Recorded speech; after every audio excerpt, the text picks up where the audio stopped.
Olá amigos investidores, estamos de volta para mais um vídeo. No vídeo de hoje a gente volta a falar sobre o CPTR11. A gente vai falar do relatório do mês de novembro que trata dos dividendos que não foram pagos, porque ele novamente não pagou nada. Mas antes de entrar no relatório propriamente dito, a gente vai trazer alguns números, algumas informações importantes para vocês sobre o fundo. Nos últimos 12 meses o fundo distribuiu um yield de 15%, o que seria um yield bom, considerando que esse aqui é um fundo middle risk. Sim, esse aqui é um fiagro middle risk, diferentemente da maioria dos fiagros que é high yield. Seria um yield bom se não fosse a questão do P sobre VP dele, está atualmente em 0,64, que nos dá um desconto de 36%. E a gente sabe que esse desconto tão grande assim causa uma distorção, e esse yield dos últimos 12 meses, com a correção que eu gosto sempre de trazer para vocês, cai de 15% para apenas 9,7%, que basicamente é um yield de fundo de tijolo. E um fundo middle risk como esse aqui não deveria trazer um yield tão baixo assim. Para mim, no momento, nesse momento, deveria nos trazer de retorno no mínimo 13,5%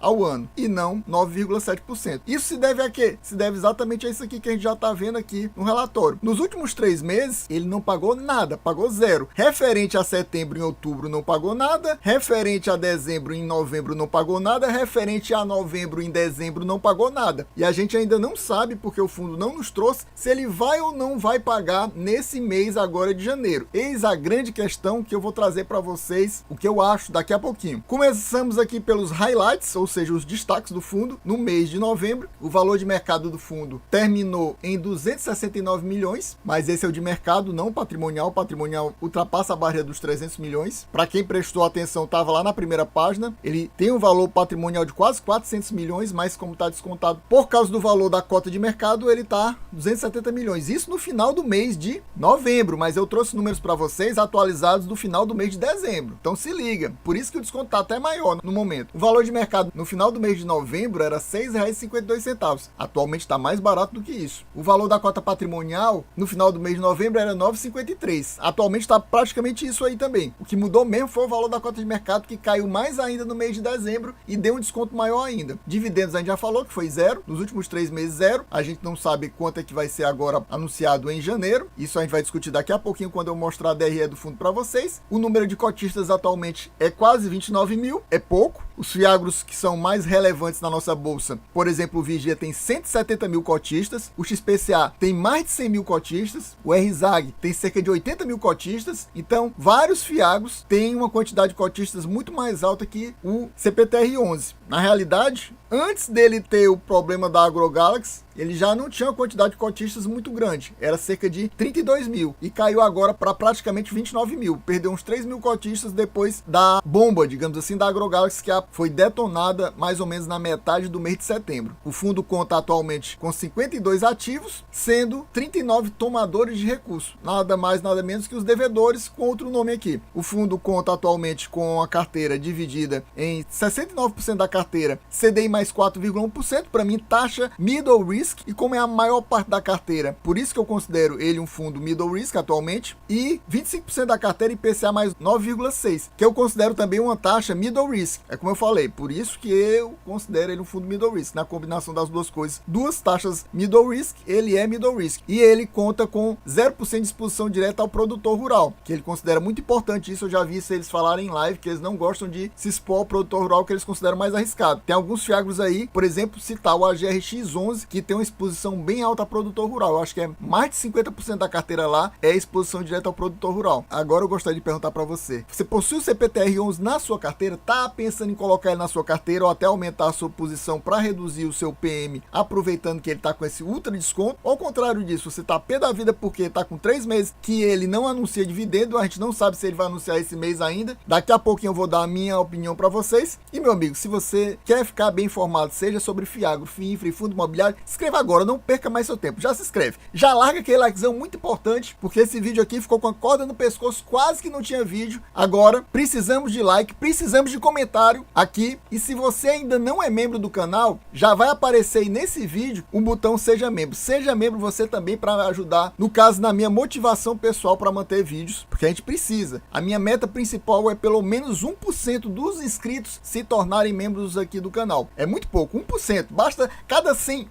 inscritos se tornar membro, que a gente já vai conseguir bater a meta. Então seja membro você também. Chegamos aqui na parte do comentário do gestor e ele fala que no mês de novembro o CPTR teve um resultado contábil de quase 10 centavos, 9,9 centavos, para mim é 10 centavos, e um resultado de caixa de 9,7 centavos. Ou seja, depois de vários meses tendo prejuízo, que em setembro teve prejuízo, em outubro teve prejuízo, finalmente um resultado positivo. E aí ele cita, que eu coloquei até marcado em vermelho, por causa da marcação a mercado dos ativos, teve um impacto negativo nos ativos indexados a IPCA. Por quê? Porque como ele tem uma carteira com vários CRAs indexados a IPCA, na marcação a mercado, como houve um aumento das taxas, esses CRAs perderam valor. Então nisso teve um impacto negativo. Ou seja, esse resultado contábil poderia ter sido melhor. Nesse mês também de novembro, o que aconteceu? Eles adquiriram cerca de 17,2 milhões em CRAs no mercado secundário, não no mercado primário. Os principais destaques foram os CRAs Monte Carlos e do grupo JB. A gente vai ver isso com mais detalhes um pouco mais à frente. E eles fizeram vendas que totalizaram apenas 2 milhões. Aí eles falam que no preço de mercado, ou seja, do valor de mercado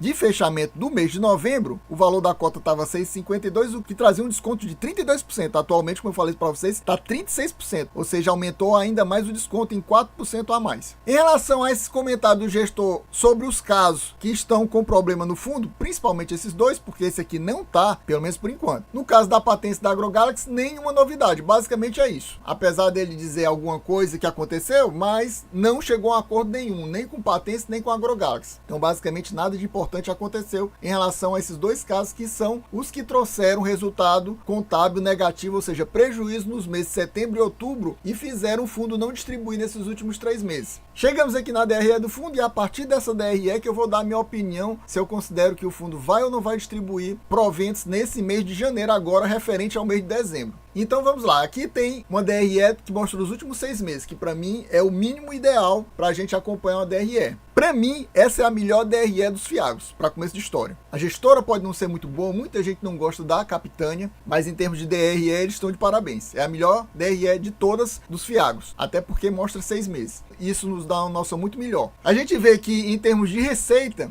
se você olhar de setembro em diante, receitas bem parecidas. Nos meses de julho e agosto um pouquinho melhor e depois ficou bem estável. A de junho parece com a de outubro e até que parece com a de novembro também, que parece também com a de setembro. Então é bem estável em questão de receitas. Nos últimos 2 meses, por exemplo, focando aqui nos últimos 2 meses, os valores de juros é relativamente parecido. 4 milhões e 600 aqui, 4 milhões e 155 aqui. Uma diferença em torno de 450 mil apenas, não é uma diferença muito grande. Em termos de despesa, praticamente a mesma despesa também. Você observa que ele não está cobrando mais taxa de performance, basicamente ele parou de cobrar a taxa de performance a partir de setembro e pelo que eu entendi, ele devolveu a taxa de performance que ele tinha cobrado em julho e agosto. Isso eu falei no relatório do mês passado, eu creio que foi isso que fez. Se você somar esse valor com esse aqui vai dar 320 mil, então ele devolveu as taxas de performance de julho e agosto, não cobrou nem em setembro, nem em outubro, nem em novembro. Só que o problema grande foi exatamente na questão da marcação a mercado das CRAs, da AgroGalaxy, da Patentes, que derrubaram aqui o resultado do fundo. Então teve esse ajuste negativo aqui no mês de setembro de 13 milhões e meio e em outubro de 6 milhões e 900, ou seja, 13 milhões e meio aqui e 7 milhões praticamente aqui. Então o resultado no mês de setembro, no final das contas, mesmo que tenha tido uma receita positiva, deu um resultado negativo, ou seja, um prejuízo de 9 milhões aqui em setembro e 2 milhões e meio em outubro. Praticamente nos 2 meses foi um prejuízo contábil de 11 milhões e meio. E por cota, esse prejuízo foi de 22 centavos aqui, praticamente, em setembro e de 6 centavos em outubro. Só que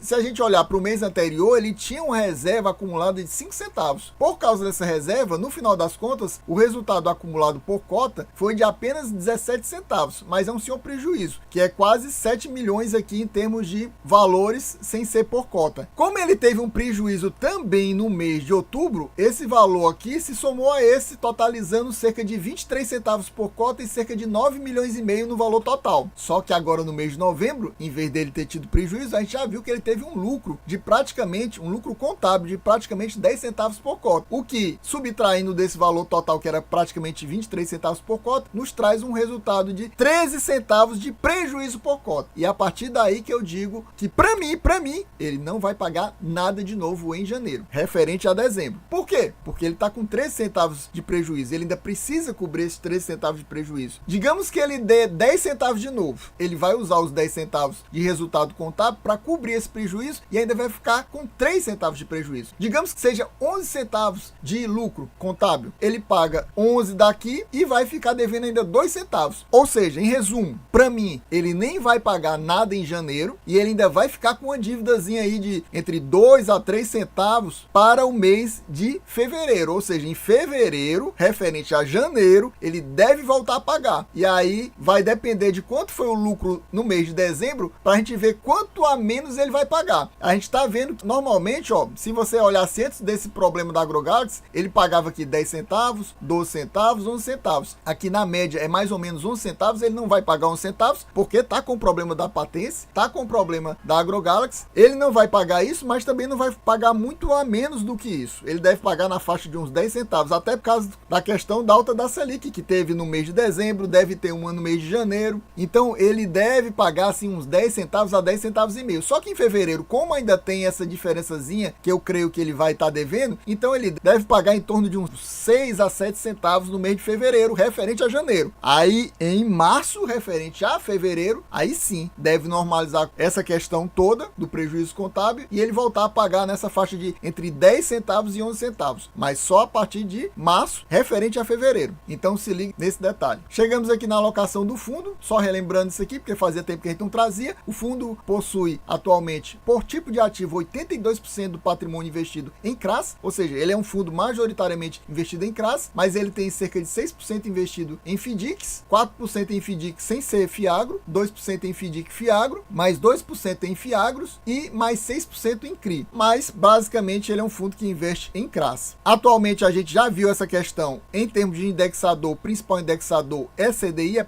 praticamente 70% da carteira CDI e 25% IPCA. Já em termos de exposição por devedor, o top 5 devedores dele, ou seja, os maiores devedores, devem ao fundo 24% do patrimônio líquido. Isso nos mostra que o fundo é bem diversificado. Ao contrário, por exemplo, lá do Vigia 11. O Vigia 11, para quem não sabe, tem apenas um devedor, que é a Fiagril, devendo cerca de 28% do patrimônio líquido. Só um devedor, 28%. E aqui, os 5 maiores devedores totalizam 24%. Ou seja, os 5 maiores devedores aqui do CPTR devem menos do que o maior devedor sozinho lá do Vigia. Então, em termos de diversificação, ele é muito bom. O que deve mais é menos de 7%. Como eu falo sempre para vocês, o ideal é que o devedor deva no máximo 5%. Quanto menos, melhor. Aqui, fora a Combio, com 7%, os outros devem abaixo de 5%. E eu sempre falo também para vocês que, apesar do ideal para mim ser até 5%, eu acho que é aceitável ainda se for até 8%. Acima de 8% não, mas até 8% pode. E esse aqui não chega nem a 7%. Então, para mim, é um fundo bem diversificado. Chegamos aqui na carteira do fundo e aqui nessa coluna a gente vê o nome dos devedores. Então, temos todos os devedores aqui. Aqui a gente tem o tipo de ativo na prática. A maioria é CRA, mas você vê que o fundo possui outras coisas que não são CRAs, que esses outros aqui sejam exatamente aqueles CRIs ou os FIDICs. E aqui temos o FIAGRO que o fundo investe. E olha uma boa notícia que eu tenho para vocês aqui. O BBGO também foi afetado com o problema da AgroGalaxy. Então ele foi duplamente afetado pela AgroGalaxy. Foi afetado diretamente e indiretamente porque o BBGO também investiu na AgroGalaxy. O BBGO passou 2 meses sem pagar nada, zero. Só que agora no mês de dezembro já anunciou uma porrada de dividendos. Um dividendo assim equivalente a uns 3 meses. É como se ele tivesse não pago em 2 meses e pagou os 2 meses que não pagou e pagou também esse mês agora. Então o fundo vai receber uma bolada aqui do BBGO. Não sei se essa bolada vai fazer a receita subir muito, mas que a receita vai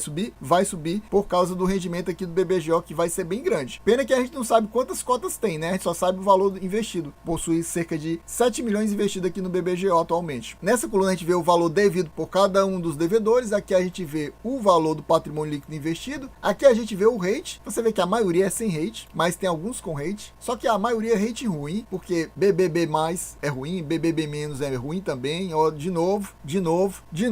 Os únicos que tem rating bom são esses aqui. A+, A-.